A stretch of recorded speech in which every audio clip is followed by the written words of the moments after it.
saying I'm a useless piece of shit, that no one cares if I die. Nobody cares. Okay, thank you. Guess what? That's going on YouTube, too. You got some cuts on your neck or something? From Gramps. From Gramps? This is Christopher Amore. What you're about to hear will change everything you think you know about this case. I went back to the house crying. I called Haley's mom. Gramps is pushing me still. She's saying he called the police. I don't want to call the police because of my past. It makes me scared. These tears, this panic, it's all an act. Behind this mask was a very different, disturbing person. You're tired of what with him? Tired of threatening him. You're tired of threatening him? Yeah. I just don't want to deal with him anymore. You just don't want to deal with him anymore? Yeah. All right. On March 27th, 2023, police dispatch in the city of Spring Hill, Florida, receive a call from a concerned neighbor. Sheriff's Office, Operator 33, this line is recorded. Hi, my name is John Rubino. My neighbor across the street, I'm not getting any response or activities from them since about 8 o'clock last night, and they missed appointments. I'm really concerned something may have happened to them in the house. What's your phone number? I think we should have a deputy go to the door. Okay, do you know if they have a history of mental illness? The grandson does, absolutely. He has Asperger's, and the last week and a half he's been extremely agitated.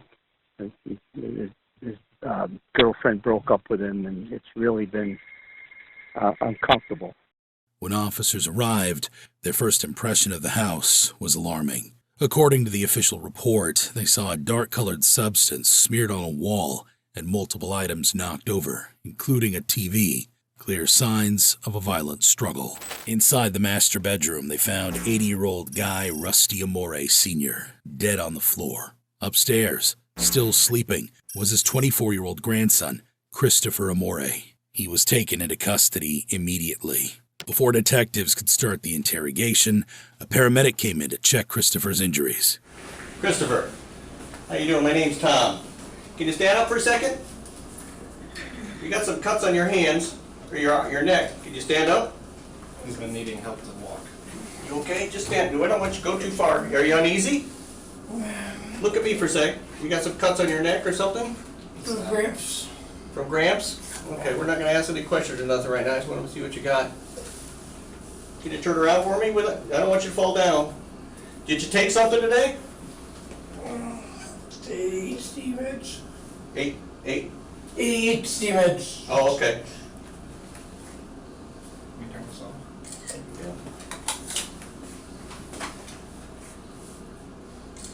I don't want to get too personal. Did you cut your wrist? Is that something you did?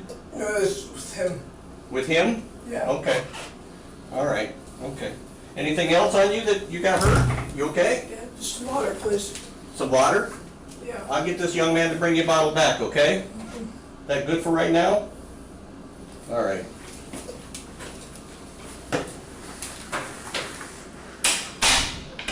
He kept insisting his grandfather beat him. This claim would become his lifeline, one he'd cling to desperately as his story unraveled. The paramedic cleared him.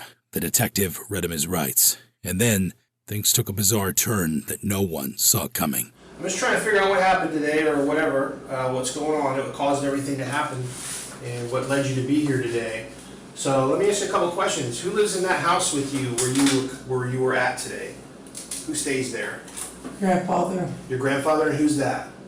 My grandfather, Guy Amore. Roy? Guy Amore? Yeah. Okay, he's your grandfather? Yeah. Okay. And how long have you been living there with him? Old. When? 9 months old. Did they raise you since you were a little baby? Yeah. Okay. Where's your grandma?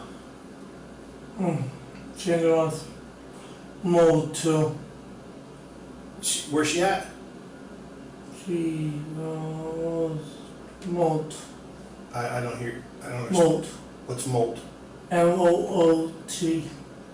Mood? Mold. Does she live in somewhere different? No. Did she die? No. Does she live in that house? Yeah. Where is she? Is she on vacation? No. Where is she? She this is me. She lives with you? What's your grandmom's name? Agnes, Agnes. All right, and when's the last time you saw her?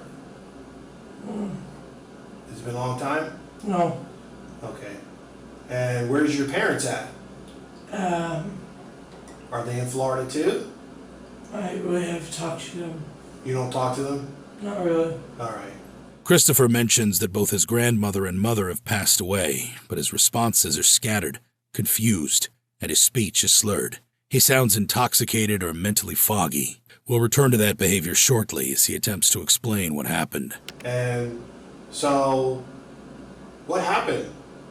What happened in your grandfather's house? Did something happen there? Because you got cuts on you. What happened? Organization. You had an argument with him? Yeah. Over what? Just.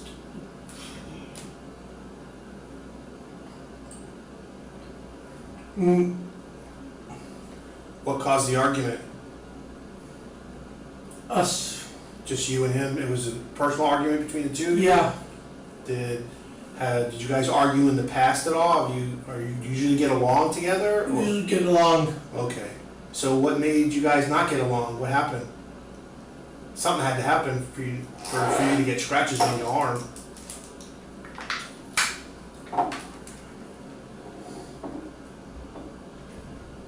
Get out of the water. Yeah, I'll have to get you one in a little bit. I don't think we have any more here. I gotta get somebody to bring some in. Okay. Did you are you okay? Because you seem like you're out of it.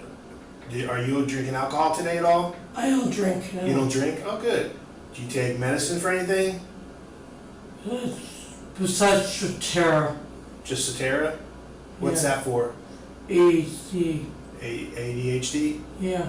Do you have any other conditions besides that? No. All right. This is a lie. The detective doesn't know that yet, but he knows something isn't adding up. He keeps pushing. Do you take any kind of narcotics? Do you smoke marijuana or anything like that? Do you do meth or cocaine or anything? Okay. So why are you the way you are? You seem like you're really something's like you're under the influence of something. What's that about? You with me? Yeah. Why are you the way you are right now? What happened? Did you take something that's making you this way? Kind of Strattera. Just that? That's it? Yeah. Why does that make you this way? Kind of Strattera, just tired. You're just tired? Yeah. When's the last time you had some sleep? Just last hour. When? Last hour or so. The last hour just being here? Yeah. So before you came here, when's the last time you had some sleep?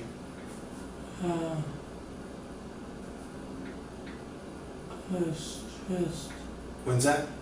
Stressed. You're stressed? Yeah. Okay. So what happened at your house where you're at? Something bad happened there. What went on?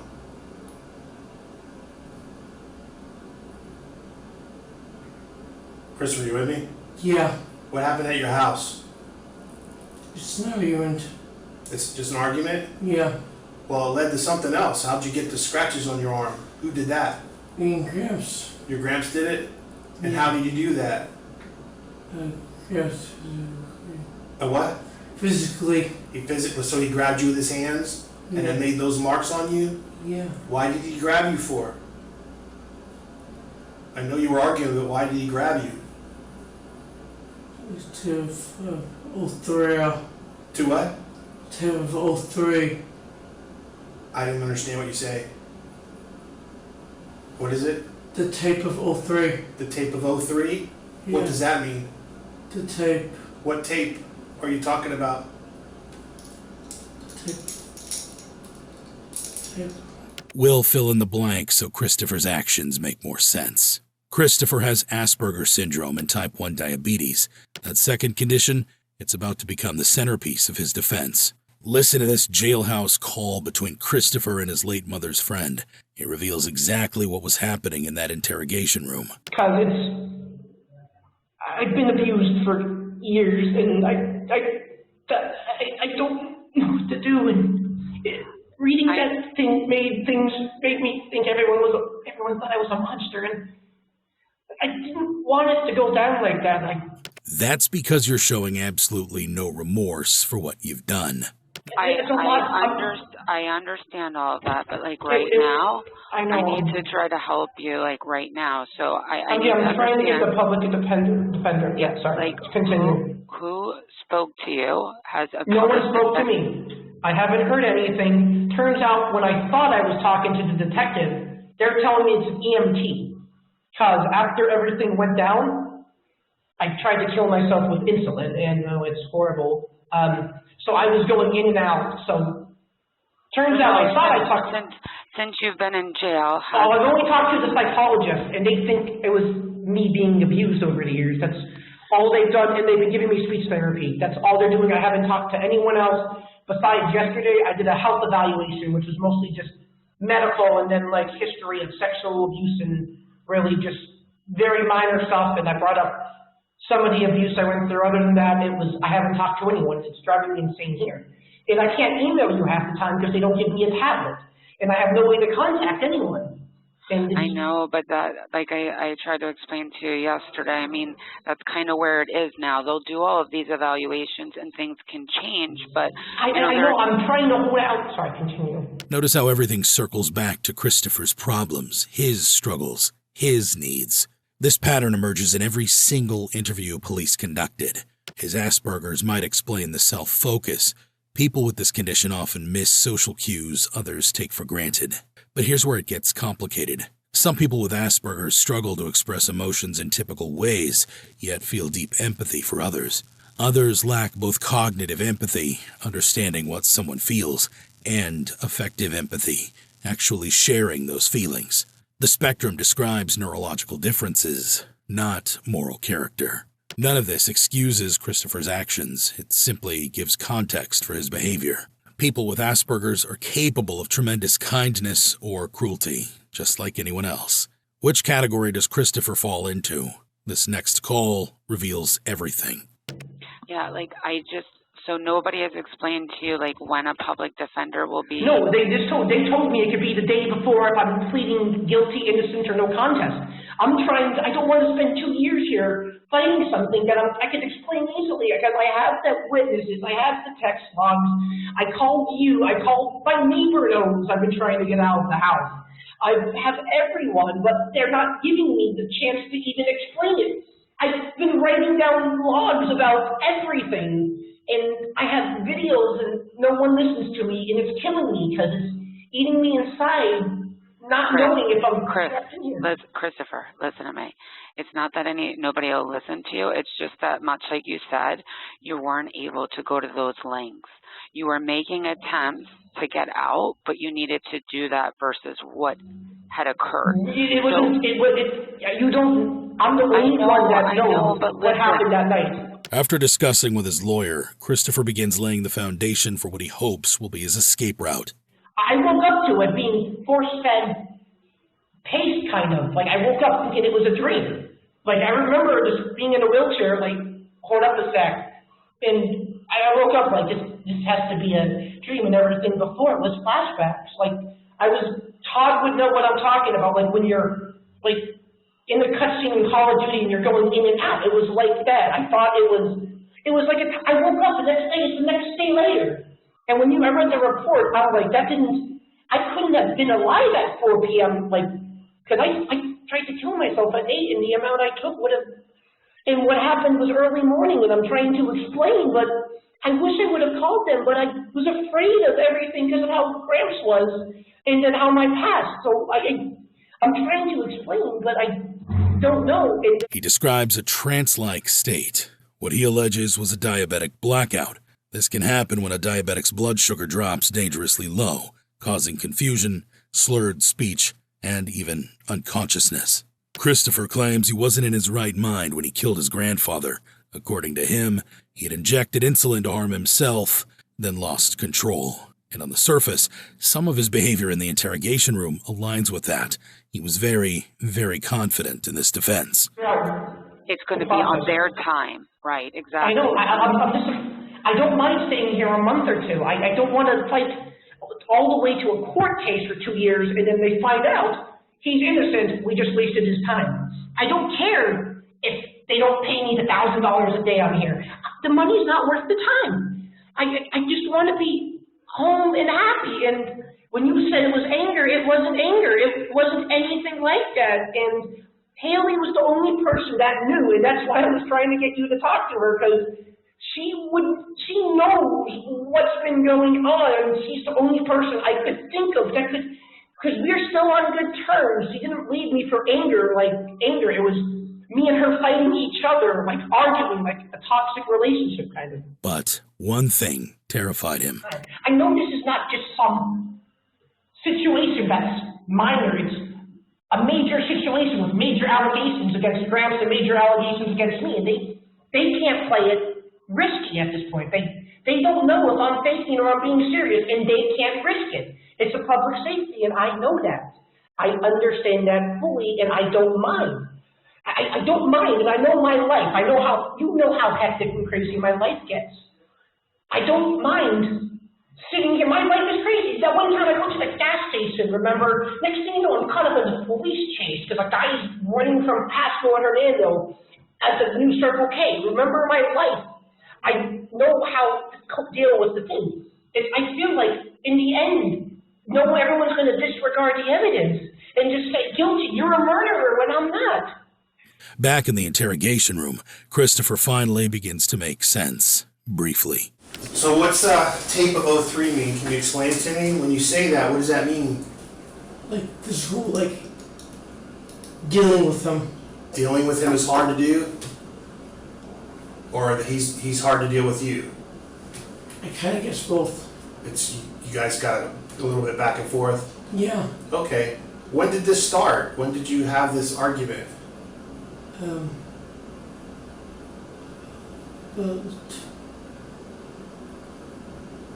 you know what today is? What day today is? Is it Friday, Saturday, Sunday, Monday? Do you know? Saturday. Today is Sunday. Sunday. Yesterday was Saturday. Okay. So did you have a fight today, Sunday, or yesterday, Saturday, or even before that? Saturday, Sunday. Saturday and Sunday you had an argument with him? Yeah. Okay.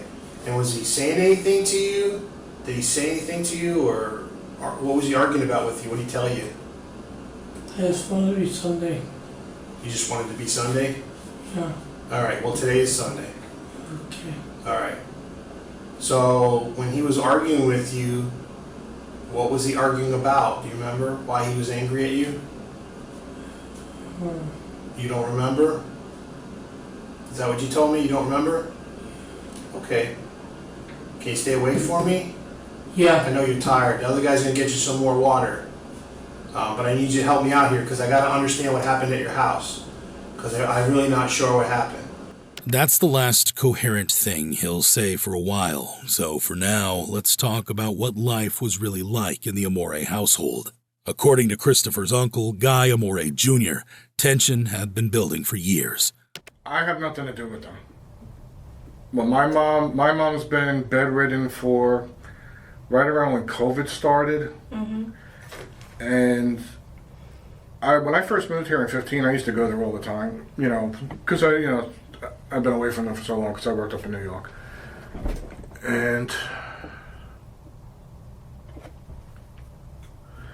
But they're not. There's a lot of yelling and screaming. So when I'd go there for Sunday dinner, eventually it just started getting old. The yelling and screaming. My father yelled at my mom yelling at Christopher. It was just a circle. So I just distanced myself from it. Every once in a while I pop my head and say hello. But Guy Jr. insists if things ever got physical, it wasn't Rusty who started it. What was he saying while he was... He was going through all his problems. Grandpa threatened me, this and that. I'm like, I could show you stuff, but if you've ever, how could I explain it? My father never beat me, and I don't think he ever put a finger on this kid. Yeah. Could this kid get under your nerves and get you to the point if you've ever been in a relationship with a person, girlfriend or boyfriend, to the point where you're like, you know, you're not supposed to hit a girl, and I'm going off tangent here, but where you could get so wound up that you know you're not supposed to. This kid could push the buttons. Yeah. That's half of him. Well, he's my sister. Christopher's ex-girlfriend and her family saw it the same way. I know him and Grandpa had a lot of problems. You know, I've heard Grandpa in the background screaming and hollering at him. Chris has said he's put his hands on him before. You know, like my Mrs. has said, we don't know. Yeah, because you weren't there. We weren't there. We've never seen it. I know. I've never seen it. And the thing of it is I've never even seen any of the telltale signs. I haven't seen bruising. I haven't seen marks. To me, if there's a physical struggle of any kind, you're going to have some kind of evidence eventually. Do you see what I'm saying? I mean, I know that. Friend after friend told police the same story. Rusty wasn't violent, but Christopher had pushed him to his breaking point.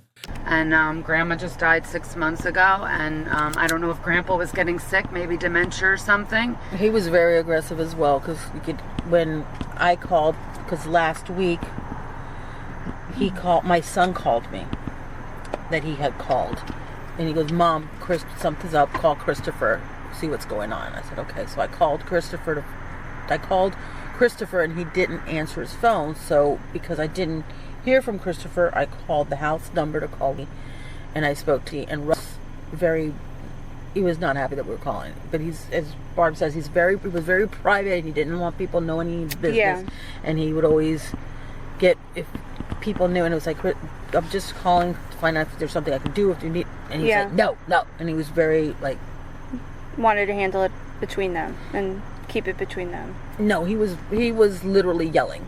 Okay. I never saw him that way. When she told me that, I was a little surprised too, because I've never seen that side of him. Right. Okay. Yeah. Not in all of these years. Sure. The grandma, yes. Yes, the grandma, yes, but him. I never saw that on the grandfather.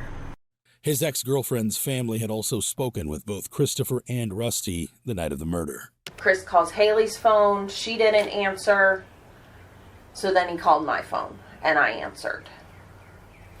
And I just laid into him. I told him this was ridiculous, that he's not, self-soothing, that he's not, taking any responsibility for everything. He just keeps saying, I'm freaking out, I'm having a panic attack, and you are an adult, you have so much control over yourself type person. Yes.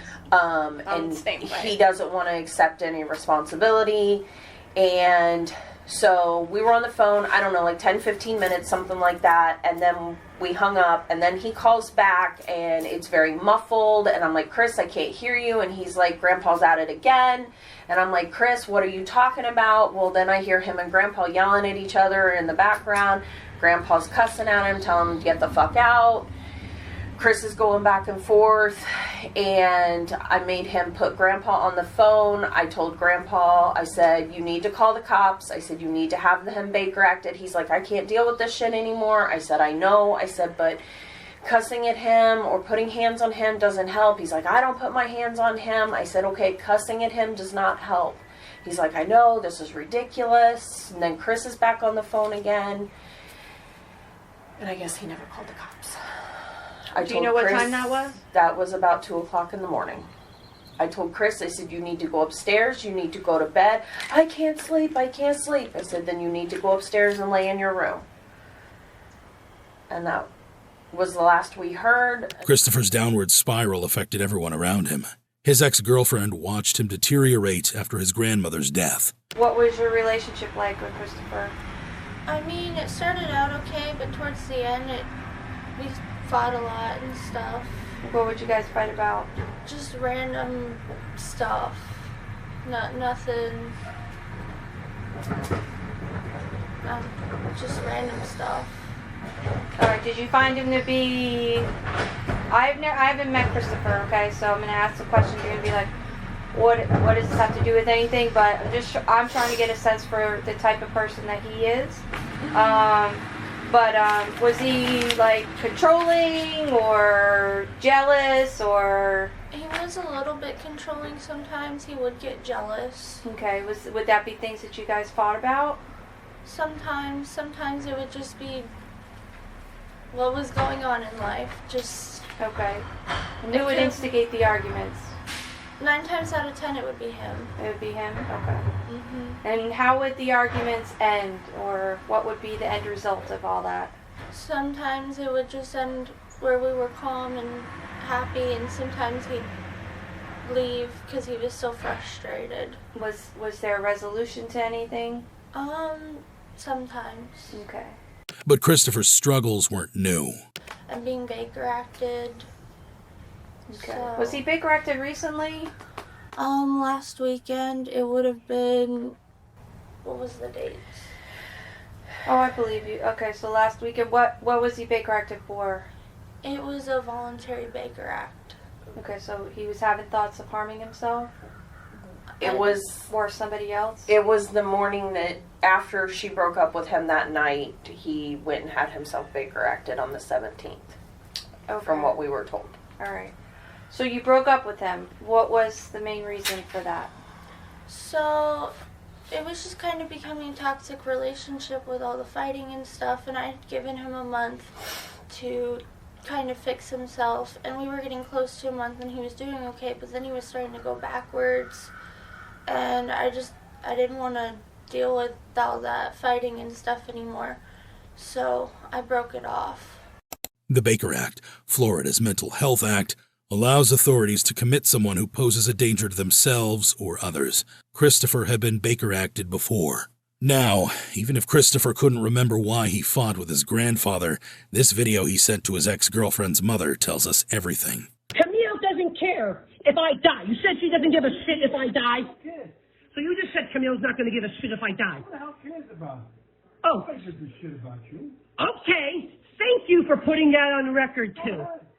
Okay. So you're saying I'm a useless piece of shit, that no one cares if I die. Nobody cares. Okay. Thank you. Guess what? That's going on YouTube, too. Camille, mentioned in the video, is another family friend who helped raise Christopher after his mother died. But here's where Christopher's story completely falls apart. The detective tries everything to break through Christopher's fog.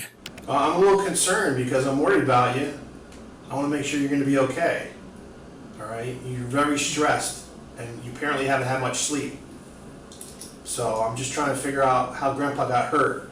If he grabbed you and you grabbed him back, I understand that. You know, was he being mean to you, or were you being mean to each other? Being mean to each other. Okay.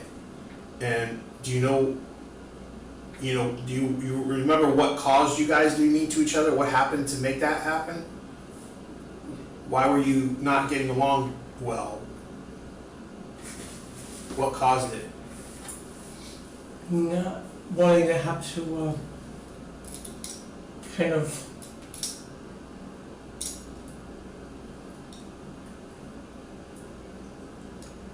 what? Kind of, so I can actually overthink. Overthink? Yeah. Okay. Are you good at computers? Yeah. What do you know about computers? Like, what do you know how to do? Because I saw a 3D printer. Is that yours? Yeah. What do you make with that? It's models. Models? What kind of stuff? Like models of what? Anything? Yeah. Like what things have you made? Do you sell them or you just make them for yourself? I make them myself. All right. What kind of things have you made?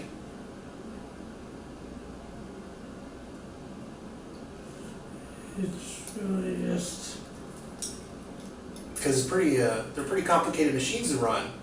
Yeah. So you must be pretty smart to be able to make stuff with them. Yeah. Did you go to college to learn how to do that, or you just learned it on your own? Yeah, I went to college. Did you? Pretty cool. Yeah. Then comes the first crack, when the detective mentions a conversation with a neighbor. Did you talk to the neighbor today? Was there a neighbor painting your house? Yeah, he was painting the living room. He was painting the living room? Did you the bedroom. The bedroom? Did you talk to him today? Yeah. Okay. And what did you talk to him about? Just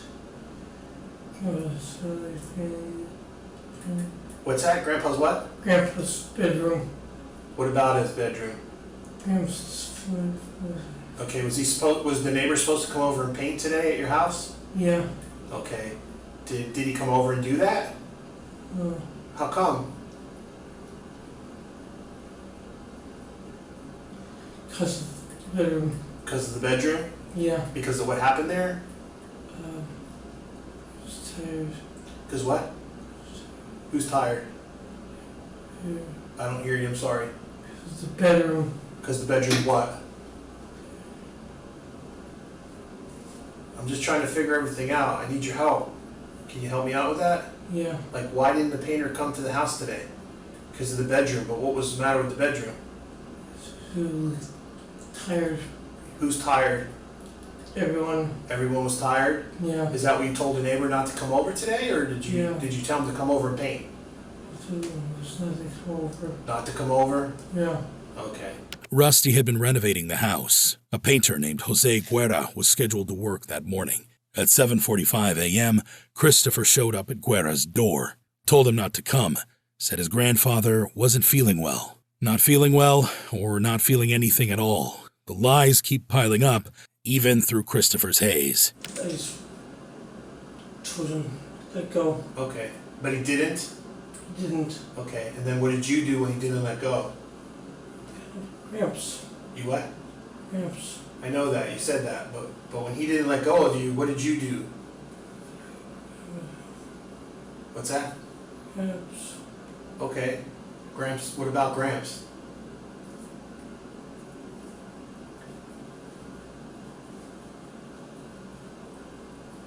So what happened? Hey, you there? Yeah. You gotta stay awake so I can talk to you. Okay. After slamming the table, the detective turns up the pressure. So, when he was arguing with you, what happened after that? How did it change? Because it went from arguing to something else. He grabbed you. You told me you grabbed him on the arms. What did you do back to him? Not to let go. You did what? I was told not to let go. You were told not to let go? Who told you not to let go? Who? My past. Your past told you not to let go? Yeah. Now, when you say not let go, are you mean not let go of him from holding him? Or, yeah. All right, so you were holding him too? Yeah. And where were you holding him at? What part of his body? Here. You were holding his neck? Yeah. Okay. At some point, did you have a knife? No. Do you know how he got hurt? I will have a threat. What's that? I will have a grip. Did you hit him with anything? No. Are you sure? I'm sure. Okay. Rusty had been stabbed, bludgeoned with multiple objects, yet Christopher insists he didn't do it. The detective keeps pushing. You saw all the blood in the house, didn't you? Yeah. How did that get there?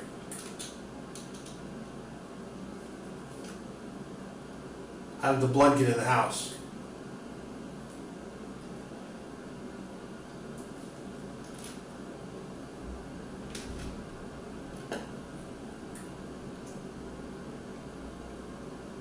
How did it happen? How did the blood get there?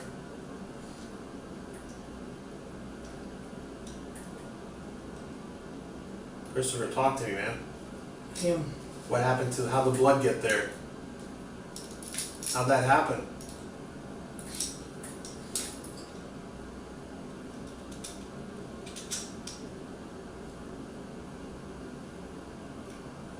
When this gets nowhere, the detective shifts gears. You know, how did the blood get everywhere? What caused that?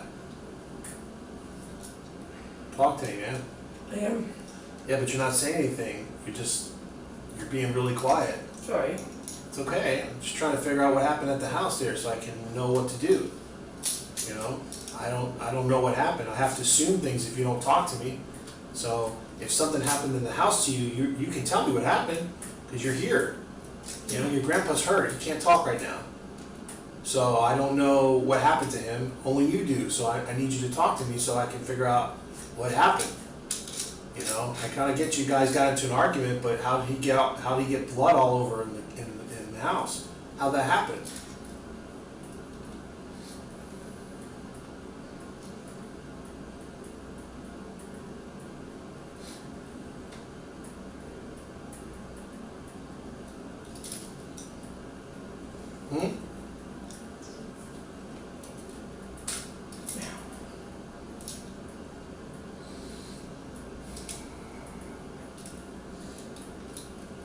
How'd the blood get around the house? What made that happen? Grip. It's more than the grip. Something else happened. What else happened? You graduated high school. You know how to use a 3D printer. You're a smart guy, okay? Don't stand here and sit here like you don't know nothing, okay? If something happened to the house, I just want to know what the truth is. That's all. You know, if something happened and something went bad, just tell me what it was that caused it, and then I'm gonna know, you know, how things went, and it's gonna be okay. You know, I can figure this whole thing out. But if you sit there and you don't talk to me, I don't know how to make things better or how to fix this. Okay? I know something happened, and I know you know because you stayed at the house. Christopher barely answers. When he does, it's nonsense. So the detective softens his approach. How much medicine did you take today? Regular. What? Regular 3 amount. Your regular amount? Yeah. You didn't take too much? No, I didn't. So why are you so tired right now? Why are you acting the way you're acting? Because I'm tired. Okay, well I'm tired too, but I can still talk to you. Why can't you talk to me? I'm not used to dealing with people. It's okay, I'm not here to hurt you or nothing. I'm not trying to do anything bad to you. I'm just trying to find out what happened at your house today, that's all. You can talk to me, I'm okay. I haven't done anything mean to you, have I? No. Okay.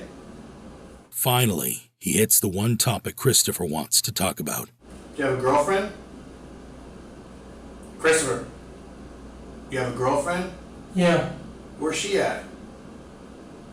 Does she live with you? Does your girlfriend live with you there at your house? Every so often. All right. Does she live? Where's your house at? Where's she live at? 618 Gold Dust Road. 618 Gold Dust? Yeah. And what's her name? Haley Couch. Haley who? Haley Couch. Haley Couch? Yeah. Okay. How long have you been going out with her? For a while. Really? All Yeah. right. When's the last time you talked to her? Did you talk to her today? Yeah. Did you tell her what happened at the house? Does she know that you had an argument with your grandpa? Yeah. All right. And what did you tell her? I'm tired of. You told her you were tired? Of 13 with him. You're tired of what with him? Tired of threatening him. You're tired of threatening him? Yeah. So why are you threatening him for? Why would you threaten him? What happened to make that? I'm tired of threatening him. Okay. Well, why? Why do you threaten him for?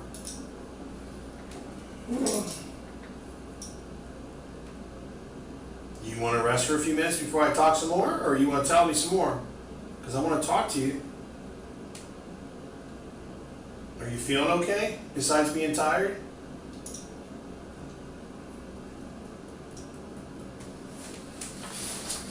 All right, hang here, dude. I'll be back. Bizarrely, Christopher still believed his girlfriend would save him. Here's what he told his mother's friend. I'll send it right after this. And what I really want you to do is just tell Haley to please just try to speak up about this. Christopher, I cannot reach out to Haley. The public defender can reach out to Haley.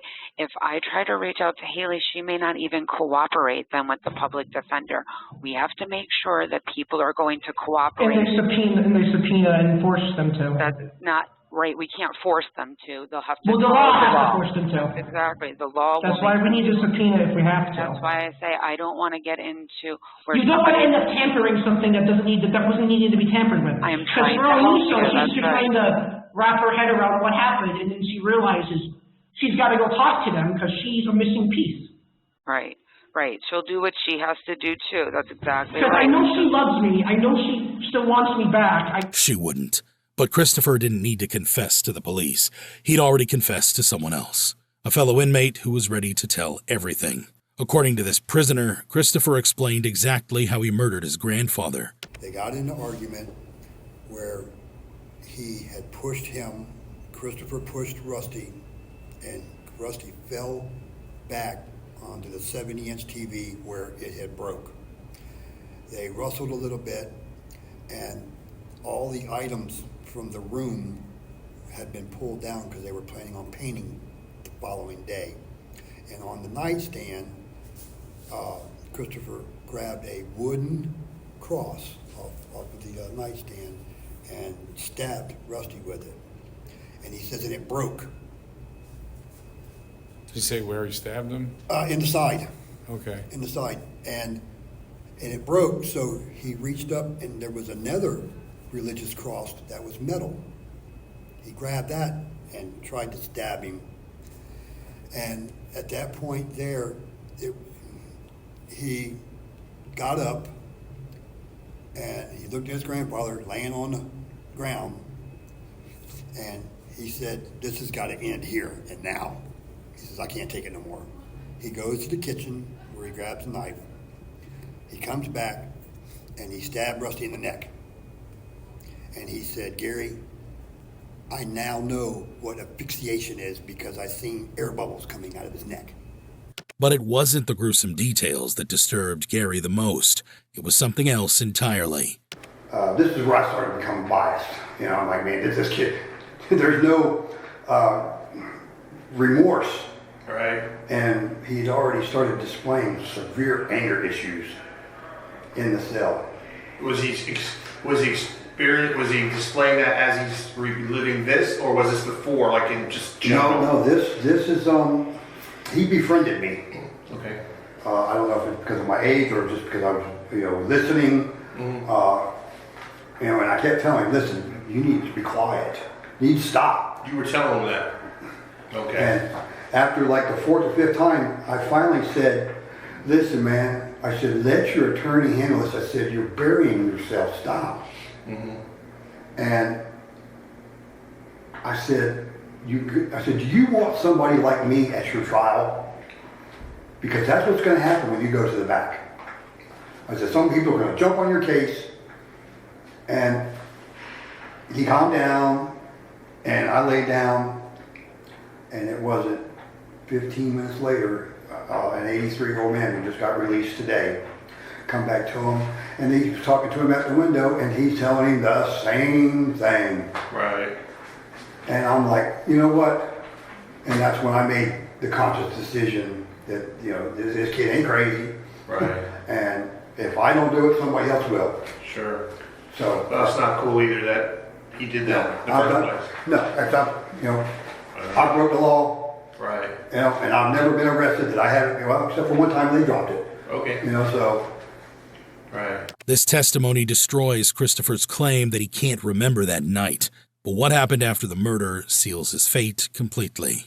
The neighbor, who apparently was the painter, was supposed to come at 8. So after he had changed clothes, he went and told the neighbor not to come over because his grandfather didn't feel good. So he came back home. He was trying to decide on what he was going to do with the body. And there was a time span from that day that he just didn't know what he was going to do. So he went back upstairs, and because he's a diabetic, he says he took 300 units of insulin, and he injected himself with the insulin. He was going to try to kill himself. The truth? Christopher injected the insulin hours after murdering Rusty, a calculated attempt at suicide. When police arrested him, yes, he was in diabetic shock. But when he beat his grandfather with crosses and plunged a kitchen knife into his neck, he was completely lucid. His fellow prisoner confirms this was always the plan. So what else you got written down there? Okay, Maury continued telling me that after the fight that he saw Rusty, that the only recourse at that point was to claim self-defense. And he said he tried to stab himself in the throat, says he was going to take himself out. But apparently he didn't have the gonads to do it. Right. He did have, and I'm sure they have a picture of it in booking, where in the larynx. Right. He said he tried to stab himself in the throat. Okay. Because he was going to claim, he said he had to claim self-defense after seeing. So he told you the stab mark in his neck was from him trying to kill himself. Yes. Not that he was going to use that as self-defense. No, he stabbed himself in the throat.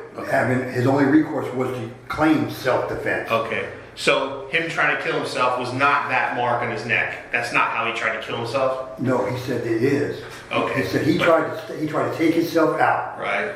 But then he couldn't do it. So then he switched it around to try to make. Are you trying to say he switched it around to make it look like he's in self-defense, or self-defense totally on another issue? Correct. Well, So much for blaming Grandpa. Amore continued telling me that after the fight and saw Rusty, that his only recourse at that point was to claim self-defense, and he tried to stab himself in the throat. And it should be noted that he has still has a scab. It's minute now, but it was, and now states that he was in a blackout, and has to use and will use his medical issues as a defense. Okay. In the end, Christopher couldn't keep his story straight, and near the end of his interrogation, he said something that investigators could reasonably interpret as an admission. Can you tell me? Christopher. Yeah. Can you tell me what?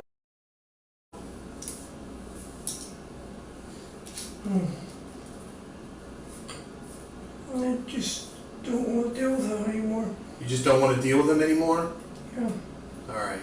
Even then, he still believed he'd get away with everything. Yelling at me, threatening me in my face, like, listen, look up at me in the eyes. And I'm like, I can't. And he's like, well, if you can't work right now because of your back and your physical condition, I don't know what to tell you. And he's like, I'm sorry, but I'm fucking moving to New York. Goodbye.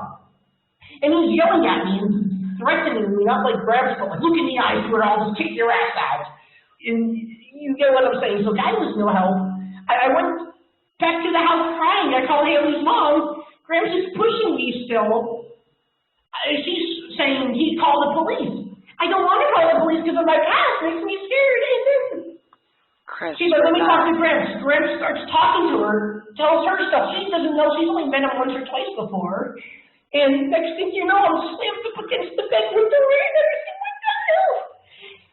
I really don't want this. I love him still, but I don't at the same time. I've slept here more often, like in the jail, like better sleep than I have in 2 years at my own house. I've slept at Daniel's house for 3 days. Christopher, listen to me. Yeah. I only have 10 more minutes. I know. left What do with you need to know? I'm just trying. I know I can get through it, and I know I'll be found safe in the end. It's just. He was wrong. On September 25th, 2025, a jury found Christopher Amore guilty of second-degree murder. The sentence, life in prison without parole.